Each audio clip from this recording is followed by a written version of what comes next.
नमस्कार, मैं हूं योगेश राणा और आइए बात करते हैं मिशन उत्तराखंड 2022 पर। नैनीताल सीट बड़ी चर्चा में है क्योंकि यहां पर भाजपा और कांग्रेस दोनों में बगावत की नौबत है। कांग्रेस में यहां पर संजीव आर्य का टिकट फाइनल जैसा ही है, लेकिन सरिता आर्य और हेम आर्य एकजुट होकर संजीव के खिलाफ खड़े हुए ही थे।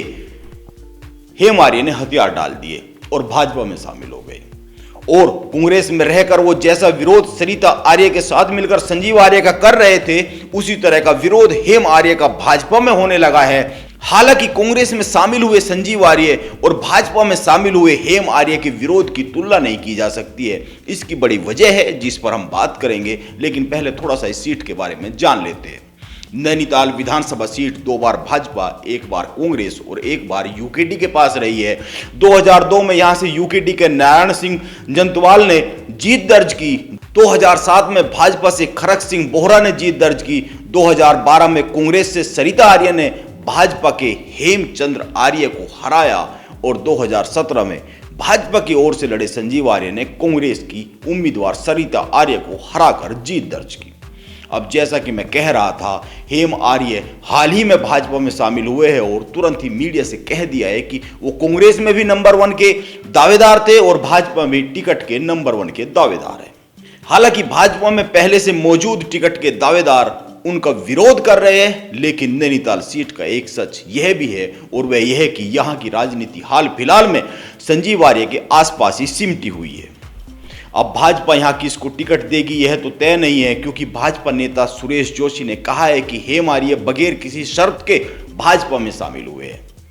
वैसे यहां पर भाजपा के पास बहुत वजनदार विकल्प भी नहीं है, इसीलिए चर्चा तो यह भी है कि ऐन वक्त पर सरिता आर्य भाजपा में शामिल हो सकती है। जब संजीव आर्य अपने पिता यशपाल के साथ कांग्रेस में आए तो सरिता आर्य एकदम से खिलाफ हो गई थी। बाद में उनको कुछ हद तक शांत किया गया, लेकिन वो अब भी सामान्य बातचीत में कह देती है कि कुछ भी हो जाए मैं लड़ूंगी, कांग्रेस टिकट देगी तो ठीक है, नहीं देगी तो भी लड़ूंगी, मेरा लड़ना तय है।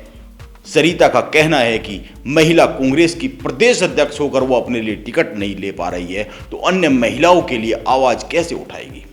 उनकी बात में दम तो दिखता है। दरअसल हेम आर्य खुलकर विरोध में आ गए थे तो कांग्रेस ने उनसे लिखित अनुशासनहीनता पर जवाब मांग लिया और वो जवाब देने के बजाय भाजपा में शामिल हो गए। इसके विपरीत सरिता आर्य शांत दिखते हुए भी विरोध में है और सही मौके की तलाश में है, ऐसा उनके करीबियों का कहना है। अब पता नहीं सरिता आर्य को वो मौका मिलेगा या नहीं मिलेगा जिसकी वो तलाश में है, लेकिन एक सच यह है कि कांग्रेस में आने के बाद यशपाल आर्य और संजीव आर्य अपने सारे मोहरे चुस्त दुरुस्त कर रहे हैं। कुछ दिन पहले ही भीमताल के ब्लॉक प्रमुख और भवाली पालिका अध्यक्ष के साथ 25 ग्राम प्रधानों ने दोनों के समर्थन में कांग्रेस का हाथ थामा था।